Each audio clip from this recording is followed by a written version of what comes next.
வணக்கம் தோழர்களே! நான் உங்கள் லாயர் குமரவேல். நெறைய ஸ்டூடண்ட்ஸ் வந்துட்டு என்கிட்ட வந்துட்டு கேட்டிருக்காங்க. நான் வந்துட்டு ரொம்ப கம்மியான பெர்சன்டேஜ் மார்க் தான் வச்சிருக்கேன். 60% வச்சிருக்கேன், 70% வச்சிருக்கேன். எனக்கு வந்துட்டு 5 இயர்ஸ் எல்எல்பியும் கிடைக்கல, 3 இயர்ஸ் எல்எல்பியும் வந்துட்டு எனக்கு கிடைக்கல. வேறு எதனாச்சும் ஆப்ஷன்ஸ் இருக்கான்னு சொல்லிட்டு நெறைய ஸ்டூடண்ட்ஸ் வந்து கேட்டிருந்தாங்க கமெண்ட்ஸ்ல. அவங்களுக்காக தான் இந்த வீடியோ. மறக்காம லாட்ரியை சப்ஸ்கிரைப் பண்ணுங்க. பக்கத்துல இருக்க பெல் பட்டன் கிளிக் பண்ணுங்க.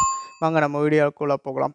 கம்மியான பெர்சன்டேஜ் மார்க் வச்சிருந்தாவும், நீங்க வந்து தமிழ்நாடு கவர்மெண்ட் லா காலேஜில வந்துட்டு உங்களுக்கு சீட்டு கிடைக்கலனாவும், நீங்க வந்துட்டு கிளாட் எக்ஸாம் சொல்லிட்டு ஒரு எக்ஸாம் ஒண்ணு இருக்கு. அந்த கிளாட் எக்ஸாம் மூலியமா நீங்க வந்துட்டு எக்ஸாம் கிளியரன்ஸ் பண்ணிட்டு, ஒரு நேஷனல் லெவல்ல இருக்கிற ஒரு காலேஜஸ் வந்துட்டு அட்மிஷன் வந்துட்டு நீங்க எடுக்கலாம். அதுக்கு வந்துட்டு உங்களோட யூஜியோட பெர்சன்டேஜ் வந்து தேவையில்ல. +2 பெர்சன்டேஜ் தேவையில்ல. உங்களோட கிளாட்டோட மார்க் பெர்சன்டேஜ் மட்டும் இருந்தா போதும். நீங்க வந்துட்டு லா டிகிரி படிக்கணும் அப்படின்னு நீங்க நினைச்சீங்கன்னா, அந்த கிளாட் எக்ஸாமுக்கு வந்து பக்காவா ப்ரிப்பேர் பண்ணி நீங்க நல்ல ஸ்கோர் வாங்குனாவே போதும். நீங்க வந்து கம்மியான ஃபீஸ்ல நீங்க வந்து லா டிகிரி முடிச்சுட்டு வரலாம். நல்ல ஒரு யூனிவர்சிட்டியில வந்துட்டு படிச்சுட்டு வரலாம். தமிழ்நாடு டாக்டர் காலேஜோட டாக்டர் அம்பேத்கர் லா யூனிவர்சிட்டியோட கம்பேர் பண்ணும்போது ஒரு நல்ல கிரேட்ல இருக்கிற காலேஜஸ்ல கூட நீங்க முடிச்சுட்டு வரலாம். அதுக்கு வந்துட்டு கிளாட் எக்ஸாம் சொல்லிட்டு ஒரு எக்ஸாம் இருக்கு. அந்த கிளாட் எக்ஸாம் பத்தி நான் டீட்டெயிலா வந்துட்டு ஒரு வீடியோ வந்து பப்ளிஷ் பண்ணியிருக்கேன். அத பத்தி கீழ வந்து டிஸ்கிரிப்ஷன்ல அந்த லிங்க் தரேன். அத பார்த்து நீங்க தெரிஞ்சுக்கோங்க. இப்போ கிளாட் எக்ஸாம் 2025க்கு வந்துட்டு உங்களுக்கு வந்துட்டு அனௌன்ஸ்மென்ட் பண்ணியிருக்காங்க. 25-26 வந்துட்டு அட்மிஷன் வந்துட்டு நடக்கிறதுக்கு வந்துட்டு இப்போ கிளாட் எக்ஸாம் வந்துட்டு நடத்த போறாங்க. அது கிளாட் எக்ஸாம் வந்துட்டு அப்ளிகேஷன் ஃபார்ம் வந்துட்டு இப்போதைக்கு வந்துட்டு ஆன்லைன் மூலியமா நீங்க வந்து சப்மிட் பண்ணலாம்.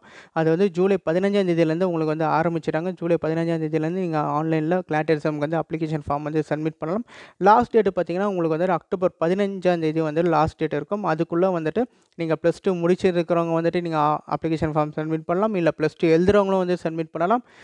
யூஜி வந்துட்டு முடிச்சவங்களும் சப்மிட் பண்ணலாம். யூஜி இப்போ லாஸ்ட் செமஸ்டர்ல இருக்கிறவங்க வந்து சப்மிட் பண்ணலாம். அந்த கேட்டகரி வந்துட்டு நீங்க வந்துட்டு எல்லாருக்கும் இருக்கு. அது 15ஆம் தேதிக்குள்ள நீங்க வந்து ஆன்லைன்ல வந்து அப்ளிகேஷன் ஃபார்ம் சப்மிட் பண்ணீங்கன்னா, டிசம்பர் ஃபர்ஸ்ட் வீக்ல வந்து உங்களுக்கு வந்து எக்ஸாம் இருக்கிறதுக்கு வாய்ப்புகள் இருக்கு. அந்த எக்ஸாம் நீங்க வந்து பக்காவா எழுதி நீங்க வந்து நல்ல பெர்சன்டேஜ் மார்க் எடுத்தீங்கன்னா, நீங்க வந்து நேஷனல் லா யூனிவர்சிட்டி வந்து சொல்லுவாங்க. இப்போ தமிழ்நாட்டில வந்துட்டு ஒரு பிரைவேட் லா காலேஜோட கம்பேர் பண்ணும்போது அது டாப் லெவல்ல இருக்கும். நிறைய ஜட்ஜஸ், நிறைய சுப்ரீம் கோர்ட் ஜட்ஜஸ், சீனியர் ஜட்ஜஸ்லாம் அங்கேருந்து வந்து வந்தவங்க தான் இருக்கிறாங்க. அதெல்லாம் வந்துட்டு அந்த காலேஜில் கிடைக்கிறதுக்கு வாய்ப்புகள் நிறைய இருக்குது. அதனால் கிளாட் 2015, 2025, 26ஓட எக்ஸாம் வந்து மிஸ் பண்ணிடாதீங்க. இதை பற்றி வேறு ஏதாச்சும் டீட்டெயில்ஸ் வந்துட்டு உங்களுக்கு தெரியணும் அப்படின்னா கீழே கமெண்ட்ஸில் கேளுங்க. அதை நான் வீடியோ வந்து செப்பரேட்டாக பப்ளிஷ் பண்ணுறேன். மறக்காமல் லாட்டியை சப்ஸ்கிரைப் பண்ணுங்கள். பக்கத்தில் இருக்க பெல் பட்டனும் கிளிக் பண்ணுங்கள். நன்றி, வணக்கம், தேங்க்யூ.